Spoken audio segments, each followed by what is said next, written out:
ಲಕ್ಷಕ್ಕೆ ಗೌತಮ್ ಅವರಿಗೆ 1 ಲಕ್ಷ ಮಹಾಪುರವನ್ನ ಈ ದೇಶದ ಜನರ ಮುಂದೆ ಇಟ್ಟು 2 ಬಾರಿ ಅಧಿಕಾರವನ್ನು ಪಡೆದಂತ ಭಾರತೀಯ ಜನತಾ ಪಕ್ಷದವರು ಹೇಳ್ತಾ ಇದ್ದಾರೆ 10 ವರ್ಷ ಬರೀ ಟ್ರೈಲರ್ ಬಿಟ್ರಂತೆ, ಮುಂದೆ ಸಿನಿಮಾ ಬರ್ತಾರಂತೆ. ಯೋಚನೆ ಮಾಡಿ, ಇವತ್ತು ಜನರ ಬದುಕಿನ ಜೊತೆಯಲ್ಲಿ ಇವರು ಟ್ರೈಲರ್ ಅಂತ ಹೇಳಿ ಮಾತಾಡ್ತಾರೆ. 2 ಕೋಟಿ ಉದ್ಯೋಗ ಸೃಷ್ಟಿ ಮಾಡ್ತೀವಿ ಅಂತಕ್ಕಂಥ ಮಾತನ್ನು ಹೇಳಿದ್ರು. ಪ್ರತಿ ವರ್ಷ 10 ವರ್ಷ ಕಲಿತು 20 ಕೋಟಿ ಉದ್ಯೋಗ ಸೃಷ್ಟಿ ಆಗ್ಬೇಕಾಗಿತ್ತು. ಇವತ್ತು ಅದು ಬಿಟ್ಟು ನಿರುದ್ಯೋಗಿಗಳ ಸಂಖ್ಯೆ 5% ಇದ್ದಿದ್ದು ಇವತ್ತು 13%ಗೆ ಏರಿರ್ತಕ್ಕಂಥದ್ದು ಇವ್ರು ಮಾಡಿರ್ತಕ್ಕಂಥ 10 ವರ್ಷಗಳ ಸಾಧನೆ. ರೈತರ ಬದುಕು, ರೈತರ ಆದಾಯವನ್ನು ದುಪ್ಪಟ್ಟು ಮಾಡ್ತೀವಿ ಅಂತ ಹೇಳಿದ್ರು. ಮಾಡಿದಂತ ಮೊದಲ ಕೆಲಸ ರೈತರ ಗೊಬ್ಬರಗಳ ಮೇಲೆ ಇದ್ದಂತ ಸಬ್ಸಿಡಿಯನ್ನ ಕಿತ್ತು ಕಳೆದ 5 ವರ್ಷಗಳ ಹಿಂದೆ ಚುನಾವಣೆ ಮುಂಚಿತವಾಗಿ ರೈತರಿಗೆ ಕಣ್ಣೊರೆಸ್ತಕ್ಕಂಥ ಕೆಲಸವಾಗಿ ವರ್ಷಕ್ಕೆ 6,000 ರೂಪಾಯಿ ಕೊಡುವಂತ ಕೆಲಸ. ಇದು ತಾವೆಲ್ಲರೂ ಬಹಳಷ್ಟು ಜನ ರೈತರು, ಪ್ರಗತಿಪರ ರೈತರು ತಾವೆಲ್ಲರೂ ಇಲ್ಲಿ ಇದ್ದೀರಿ. ತಮಗೆ ಗೊತ್ತಿದೆ, ಇವತ್ತು ಯಾವುದೇ ಒಂದು ಬೆಳೆ ಬೆಳಿಬೇಕಾದ್ರೆ ಯಾವ್ಯಾವ ಗುರುಪುಗಳನ್ನ ಯಾವ್ಯಾವ ಸಂದರ್ಭದಲ್ಲಿ ಎಷ್ಟೆಷ್ಟು ತಾವು ಬಳಸ್ತೀರಿ ಅಂತಕ್ಕಂಥದ್ದು ಗೊತ್ತಿದೆ. ಏರ್ಪಾಡಾಯ್ತು. ಆದ್ರೆ ಇವತ್ತು ಅವರ ಮಾರ್ಗದರ್ಶನದಲ್ಲಿ 2 ಯುವಕರು, ಬಹಳ ಬಲಿಷ್ಠವಾಗಿರ್ತಕ್ಕಂಥ 2 ಯುವಕರು, ದೊಡ್ಡ ಯುವಕರ ಪಡೆ ಇದೆ, ಇಲ್ಲಿ ಕೂಗಾಗ್ತಾ ಇದ್ರು. ಏನು ಜೈಕಾರಗಳು ಆ ಕಡೆ ಈ ಕಡೆ ಜೋರಾಗಿ ಬೀಳ್ತಾ ಇದೆ. ಆದ್ರಿಂದ ಇವರೆಲ್ಲರ ಒಂದು ಒಗ್ಗಟ್ಟು, ಕಾಂಗ್ರೆಸ್ ಪಕ್ಷ ಪುನರ್ ಸ್ಥಾಪನೆ ಆಗಬೇಕು ಈ ಶಿಡ್ಲಘಟ್ಟದಲ್ಲಿ. ಏನೋ ಒಂದು ಚುನಾವಣೆಯಲ್ಲಿ ಸೋಲಾಗಿದೆ, ಆದ್ರೆ ಸೋಲಾಗಿದ್ದ ಮಟ್ಟಕ್ಕೆ ಇಲ್ಲಿ 45 ವರ್ಷ 50 ವರ್ಷಗಳಿಗಿಂತ ಇರ್ತಕ್ಕಂಥ ಭದ್ರವಾದಂತ ಬುನಾದಿ, ಆ ಬುನಾದಿನ ಯಾರು ಅಲುಗಾಡಿಸ್ಲಿಕ್ಕೆ ಸಾಧ್ಯ ಇದೆಯಾ?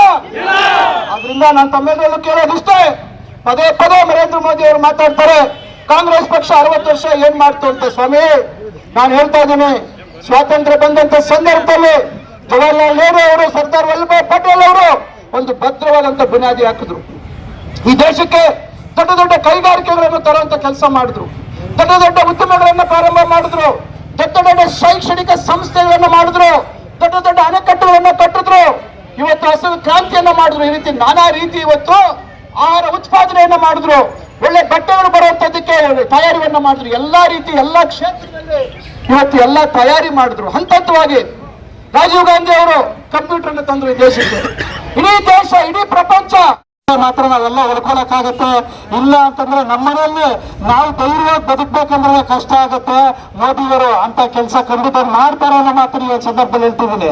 ಇವತ್ತು ನಾವು ಹಿಂದೆ ವಿಧಾನಸಭಾ ಚುನಾವಣೆಯಲ್ಲಿ ಮಾತು ಕೊಟ್ಟಿವಿ, ಪ್ರತಿಯೊಂದು ಮನೆಗೂ ಇಷ್ಟು ಗ್ಯಾರಂಟಿಗಳನ್ನ ಕೊಡ್ತೀವಿ, 5 ಗ್ಯಾರಂಟಿಗಳನ್ನ ನಾವು ಗೆದ್ದ ನಂತರ 5 ಗ್ಯಾರಂಟಿಗಳನ್ನ ಜಾರಿ ತರ್ತೀವಿ ಇಮಿಡಿಯೇಟ್ ಆಗಿ ಅಂತ 5 ಜಾರಿಗಳನ್ನ ಇವತ್ತು 5 ಗ್ಯಾರಂಟಿಗಳನ್ನ ಜಾರಿ ತಂದಿದ್ದೀವಿ. ಅದೇ ರೀತಿ ಇವತ್ತು ಯಾವ ತರ ನಡೆದಿದ್ವಿ ಅದೇ ರೀತಿ ನಡೆದಿದ್ದೀವಿ. ಈಗ ಅದೇ ರೀತಿ ಕೇಂದ್ರದಲ್ಲಿ ನಮ್ಮ ಕಾಂಗ್ರೆಸ್ ಸರ್ಕಾರ ಬಂದ್ರೆ ಈಗ 5 ಗ್ಯಾರಂಟಿಗಳಲ್ಲಿ ಯಾವ ರೀತಿ ಕೊಟ್ಟು ಅದೇ ರೀತಿಯಲ್ಲೇ ಪ್ರತಿಯೊಂದು ಕುಟುಂಬಕ್ಕೆ 1 ಲಕ್ಷ ರೂಪಾಯಿ 1 ವರ್ಷಕ್ಕೆ ಕೊಡುವಂತ ಒಂದು ಯೋಜನೆ ಕೂಡ ನಮ್ಮ ರಾಷ್ಟ್ರೀಯ ನಾಯಕರು ತೀರ್ಮಾನ ಮಾಡಿದ್ದಾರೆ. ಅದನ್ನು ಕೂಡ ಖಂಡಿತ ಜಾರಿ ಬರೋ ರೀತಿಯಲ್ಲಿ ಮಾಡೇ ಮಾಡ್ತಾರೆ ಅನ್ನೋ ಒಂದು ಮಾತನ್ನು ಈ ಸಂದರ್ಭದಲ್ಲಿ ಹೇಳ್ತಿದ್ದೀನಿ. ಈಗ ರಾಜ್ಯದಲ್ಲಿ ನಮ್ಮ ಕಾಂಗ್ರೆಸ್ ಸರ್ಕಾರ ಇದೆ, ಕೇಂದ್ರದಲ್ಲೂ ಕೂಡ ನಮ್ಮ ಸರ್ಕಾರ ಬಂದ್ರೆ ಇಲ್ಲಿ ರಾಜ್ಯ ಸರ್ಕಾರ ಜೊತೆಗೆ ಕೇಂದ್ರ ಸರ್ಕಾರ ಒಂದು ಸಪೋರ್ಟ್ ಸಿಕ್ಕಿದ್ರೆ ಇಲ್ಲಿ ಏನು ನಾವೆಲ್ಲ ಅಂದ್ಕೊಂಡಿದೀವಿ ಆ ಬೆಳವಣಿಗೆಗಳಾಗೋದಕ್ಕೆ ತುಂಬಾ ಅನುಕೂಲ ಆಗುತ್ತೆ. ಅದಕ್ಕೆಲ್ಲ ನಾವೆಲ್ಲ ಮಾಡ್ಬೇಕಿರೋದು ಒಂದೇ ಒಂದು, ಕೆ.ವಿ. ಗೌತಮ್ ಅವ್ರನ್ನ ಕ್ರಮ ಸಂಖ್ಯೆ 1ಕ್ಕೆ ಕಾಂಗ್ರೆಸ್ ಅಸ್ಥಿರ ಗುರುತಿಗೆ ನಾವೆಲ್ಲ ಓಟ್ಬಿಟ್ಟು. ಸುಧಾಕರಣ್ಣ ಅವರು ಬಹಳಷ್ಟು ಸವಿಸ್ತಾರವಾಗಿ ಎಲ್ಲಾನು ಸಹ ನಿಮ್ಗೆ ಮನ ಮುಟ್ಟೋ ರೀತಿ ಕಾಂಗ್ರೆಸ್ ಪಕ್ಷದ ಒಂದು ಉದ್ದೇಶ, ದೇಶ ಉದ್ದಗಲಕ್ಕೂ ಸಹ ಇಷ್ಟೊಂದು ಸದೃಢವಾಗಿ ಬೆಳೆಯೋದಕ್ಕೆ ನಾವೆಲ್ಲ ಇಷ್ಟು ಗಟ್ಟಿಮುಟ್ಟಾಗಿ ಇವತ್ತಿನ ಸಂದರ್ಭದಲ್ಲಿ ನಮ್ಮ ಕಾಲ ಮೇಲೆ ನಾವುಗಳು ನಿಂತ್ಕೊಂಡು ಪ್ರಪಂಚದಲ್ಲಿ ನಮ್ಮ ದೇಶ ದೊಡ್ಡ ಆರ್ಥಿಕ ಶಕ್ತಿಯಾಗಿ ಹೊರಹೊಮ್ಮುತ್ತಾ ಇದೆ. ಅದು 3ನೇ ಆರ್ಥಿಕ ದೇಶವಾಗಿ ಹೊರಹೊಮ್ಮುತ್ತಾ ಇದೆ ಮುಂದಿನ ದಿನಗಳಲ್ಲಿ ಅಂತೇಳಿ ಪ್ರಧಾನಮಂತ್ರಿಯವರು ಓದ್ ಕಡೆ ಎಲ್ಲ ಹೇಳ್ತಾ ಇದ್ದಾರೆ. ಆ ಆರ್ಥಿಕ ಶಕ್ತಿ ನಮ್ಗೆಲ್ಲ ಹೆಂಗ ಬಂತಪ್ಪ ಅಂತಂದ್ರೆ ಅಡಿಯಿಂದ ಮುಡಿಯವರೆಗೂ ನೀರು ಕೊಡೋದ್ರಿಂದ ಹಿಡಿದು, ರಸ್ತೆ ಮಾಡೋದ್ರಿಂದ ಹಿಡಿದು, ಕಾರ್ಖಾನೆಗಳು ಮಾಡೋದ್ರಿಂದ ಹಿಡಿದು, ರೈತರಿಗೆ ಭೂಮಿ ಕೊಡೋದ್ರಿಂದ ಹಿಡಿದು, ಸಾಲ ಕೊಡೋವರೆಗೂ ಪ್ರತಿ ಕುಟುಂಬನೂ ಈ ದೇಶದಲ್ಲಿ ಸದೃಢವಾಗಿ ಸಾಕು ಬಂದಿದ್ದು 50 ವರ್ಷದಿಂದ ಕಾಂಗ್ರೆಸ್ ಪಕ್ಷ. ಆ ಸಾಧನೆ ಕಾಂಗ್ರೆಸ್ ಪಕ್ಷಕ್ಕೆ ಸಲ್ತದೆ, ಅದು ಬಿಜೆಪಿ. ಪ್ರಧಾನಮಂತ್ರಿಗಳು ನನ್ನ ಸಾಧನೆ ಅಂತ ಹೇಳಿ 10 ವರ್ಷದಿಂದನೂ ಬಡಾಯಿ ಕೊಚ್ಕೊಂಡು ದೊಡ್ಡ ದೊಡ್ಡ ಮಾತುಗಳು ಹೇಳ್ಕೊಂಡು ಮಂಕು ಬೂದಿ ಹಚ್ಕೊಂಡು ಯುವಕರನ್ನ ಬಗ್ಗೆ ಮಾತಾಡಕ್ ಹಿಡಿತಾರೆ. ದೊಡ್ಡ ಒಂದು ಯುವ ಸಮುದಾಯನೇ ಯುವ ದೇಶ ನಮ್ದು ಅಂತ ಹೇಳ್ತಾರೆ. ಆದ್ರೆ ಯುವಕರಿಗೆ ಉದ್ಯೋಗ ಕೊಡಬೇಕು ಅನ್ನೋ ಕಾಳಜಿ ಕನಿಷ್ಠ ಒಂದು ಮಾನಸಿಕ ಸ್ಥಿರತೆನೂ ಸಹ ನಮ್ಮ ಪ್ರಧಾನಮಂತ್ರಿಗಳಿಗಿಲ್ಲ. ಅಂತ ಬಿಜೆಪಿಗರಿಗೆ ಅಂತ ಮಾತುಗಾರರಿಗೆ ನಾವು ವೋಟ್ ಕೊಡೋದ್ರಿಂದ ಪ್ರಯೋಜನ ಇದೆಯಾ? ಈಗಾಗಲೇ 10 ವರ್ಷ ನಮ್ಮನ್ನ ಮರಳು ಮಾಡಿ ನಮ್ಮಿಂದ, ನಮ್ಮ ಕೃಷಿಕರಿಂದ ನಮ್ಮ ಮತಗಳನ್ನ ಅವರು ತಗೊಂಡು ಅಧಿಕಾರನ ಬಹಳಷ್ಟು ಅಂದವಾಗಿ ಎಂಜಾಯ್ ಮಾಡ್ತಾ ಇದ್ದಾರೆ. ಏನು ಅಭಿವೃದ್ಧಿಗಳು ಆಗುತ್ತಿಲ್ಲ. ಅಭಿವೃದ್ಧಿ ಏನಾದ್ರೂ ನೀವು ನೋಡಿದೀರಾ? ನೀವು ಕಂಡಿದ್ದೀರಾ? ಏನು ಇಲ್ಲ. ಏನ್ ಮಾಡಿರಂತ ರಸ್ತೆಗಳು ಹಂಗೆ ಇದೆ, ಅದು ಹಿಂದಿನಿಂದನೂ ಸಹ ನಡೀತಾ ಇತ್ತು. ಅಣೆಕಟ್ಟುಗಳು ಹಂಗೆ ಇದೆ. ಯಾವ್ದು ಒಬ್ಬ ಯುವಕರಿಗೆ ನ್ಯಾಯ ಕೊಟ್ಟಂಗಾಗ್ತದೆ. ಒಬ್ಬ ಪುಟ್ಟಣ್ಣ ಗೆಲ್ತಾನೆ, ಒಬ್ಬ ರಾಜೀವ್ ಗೌಡ ಗೆಲ್ತಾರೆ, ಒಬ್ಬ MC ಸುಧಾಕರಣ್ಣ ಅಂತ ಒಬ್ಬ ದೂರದೃಷ್ಟಿ ನಾಯಕನಿಗೆ ಶಿಡ್ಲಘಟ್ಟನ ಭವಿಷ್ಯದಲ್ಲಿ ಮುಂದೆ ತಗೊಂಡು ಹೋಗೋದಕ್ಕೆ ದೊಡ್ಡ ಶಕ್ತಿ ಆಗ್ಬರ್ತದೆ. ಶಕ್ತಿ ಬರಬೇಕು ಮಾತ್ರ ಸಾಧ್ಯ. ಅದು ಮತ ಹೇಳ್ಬೇಕು, ಪ್ರತಿ ಮನೆಗೆ ಹೋಗ್ಬೇಕು, ಪ್ರತಿ ಬೀದಿಗೆ ಹೇಳ್ಬೇಕು, ಪ್ರತಿ ನನ್ನ ಅಕ್ಕ ತಂಗಿಗೆ ಹೇಳ್ಬೇಕು.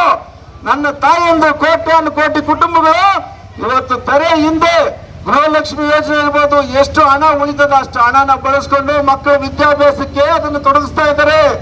ಅವರ ಆರೋಗ್ಯಕ್ಕೆ ತೊಡಗಿಸ್ತಾ ಇದ್ದಾರೆ, ಆಸ್ಪತ್ರೆ ಖರ್ಚಿಗೆ ತೊಡಗಿಸ್ತಾ ಇದ್ದಾರೆ. ಕಳೆದ ಸೆಕೆಂಡ್ PUC 3 ದಿನದಿಂದ ಫಲಿತಾಂಶ ಬಂದಿದೆ. ಒಬ್ಬ ಲಂಬಾಣಿ ಒಂದು ಕುಟುಂಬ ಆರ್ಥಿಕವಾಗಿ ಶಕ್ತಿ ಇದೆ, ಫಸ್ಟ್ ರ್ಯಾಂಕ್ ಬಂದಿದ್ದಾರೆ ರಾಜ್ಯಕ್ಕೆ.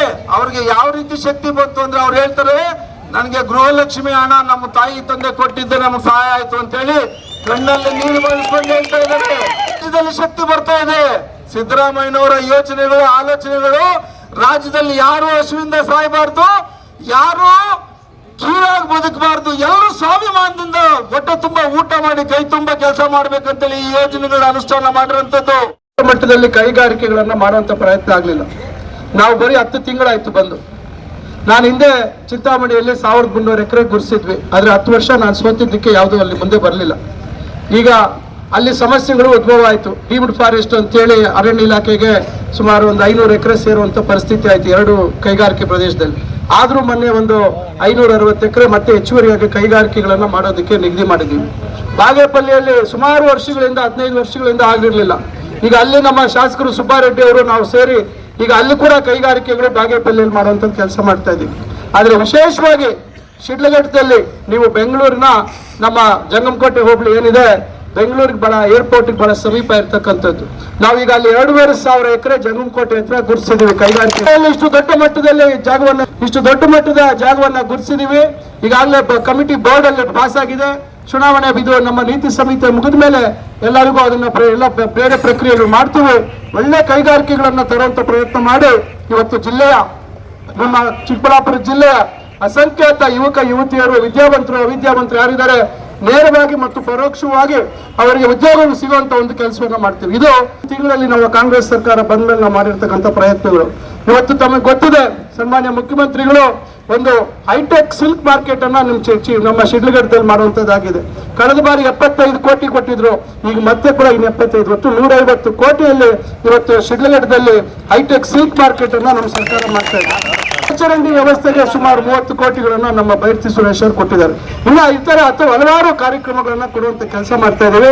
ಅದರಿಂದ ಇವೆಲ್ಲ ನಮ್ಮ ಸರ್ಕಾರ ಬಂದ ಮೇಲೆ ಆಗ್ತಾ ಇರ್ತಕ್ಕಂಥದ್ದು ತಮ್ಮ ಗಮನದಲ್ಲಿ ಇರ್ಲಿ ಅಂತಕ್ಕಂಥ ಮಾತು ಹೇಳಿ, ಯೋಜನೆಯಲ್ಲಿ ಈ 2,000 ಜೊತೆಗೆ 8,000 10,000 ರೂಪಾಯಿ ಪ್ರತಿ ಮಹಿಳೆಗೂ ಗೃಹಿಣಿಗೂ ಬರುತ್ತದೆ. ರೈತರ ಸಾಲ ಬಂದ ಒಂದೇ ತಿಂಗಳಲ್ಲಿ ಮನ್ನಾ ಮಾಡ್ತೀವಿ ಅಂತ ಹೇಳಿದ್ದಾರೆ. ಉದ್ಯೋಗಗಳು ಕೊಡ್ತೀವಿ ಅಂತ ಹೇಳಿದ್ದಾರೆ. ಹಿಂದೆ ಹೇಗೆ ಮನಮೋಹನ್ ಸಿಂಗ್ ಅವರು ಅಧಿಕಾರಕ್ಕೆ ಬಂದ ಮೇಲೆ 70,000 ಕೋಟಿ ಸಾಲ ಮನ್ನಾ ಮಾಡಿ ರೈತರಿಗೆ ಬಹಳ ಸಹಾಯ ಮಾಡಿದ್ರು. ಅದೇ ರೀತಿ ಈ ಸತಿನೂ ನಮ್ಮ ಕೇಂದ್ರದಲ್ಲಿ ಅಧಿಕಾರಕ್ಕೆ ಬಂದ್ರೆ ಅದನ್ನು ಮಾಡ್ತೀವಿ. ನಮಗೆ 2024 ಒಳಗಡೆ ಪ್ರತಿಯೊಬ್ಬ ಬಡವನಿಗೂ ಮನೆ ಕೊಡ್ತೀವಿ ಅಂತ ಪ್ರಧಾನಮಂತ್ರಿಗಳು ಘೋಷಣೆ ಮಾಡಿದ್ರು. 24 ಬಂದೇ ಬಿಡ್ತು. ಎಷ್ಟು ಜನಕ್ಕೆ ಮನೆ ಕೊಟ್ಟಿದ್ದೀರಾ ಇಲ್ಲಿ? ಆಮೇಲೆ ಅದ್ರ ಕಥೆ ಹೇಳ್ತೀನಿ ಕೇಳಿ. ಕೇಂದ್ರ ಸರ್ಕಾರ 1.5 ಲಕ್ಷ ಕೊಡ್ತದೆ, ರಾಜ್ಯ ಸರ್ಕಾರ 1.5 ಲಕ್ಷ ಕೊಡಬೇಕು. ಮಿಕ್ಕಿದ್ದ 4.5 ಲಕ್ಷ ಫಲಾನುಭವಿಗಳನ್ನ ನೀವು ಕೊಡಬೇಕು. ಇದು ಸ್ಕೀಮ್. ಇದಕ್ಕೆ ಪ್ರಧಾನಮಂತ್ರಿ ಆವಾಸ್ ಯೋಜನಾ ಅಂತ ಹೆಸರಿಟ್ಟವ್ರೆ. ಅದಕ್ಕೆ ಅಪ್ಲಿಕೇಶನ್ ಬಂದಿರೋದು 5% ಗಿಂತ ಕಡಿಮೆ. ಯಾಕಂದ್ರೆ ಬಡವರು 4.5 ಲಕ್ಷ ಎಲ್ಲಿಂದ ತರ್ತಾರೆ. ಆದ್ರಿಂದ ರಾಜ್ಯ ಸರ್ಕಾರ ಏನ್ ಯೋಚನೆ ಮಾಡ್ತಾ ಇದೆ, ನಮ್ಮ ಸಿದ್ದರಾಮಯ್ಯನವರ ಸರ್ಕಾರ ಹೌಸಿಂಗ್ ಬೋರ್ಡ್ ಇಂದ ಮನೆಗಳು ಕೊಡ್ತಾರೆ. ಆ 4.5 ಲಕ್ಷನೂ ರಾಜ್ಯ ಸರ್ಕಾರನೇ ಕೊಡ್ತದೆ. ಬರೀ 1 ಲಕ್ಷ ಮಾತ್ರ ಫಲಾನುಭವಿ ಕೊಡಬೇಕು, 4.5 ಲಕ್ಷನು ರಾಜ್ಯ ಸರ್ಕಾರ ಕೊಡುತ್ತೆ. ಇದು ನಾವೆಲ್ಲೋ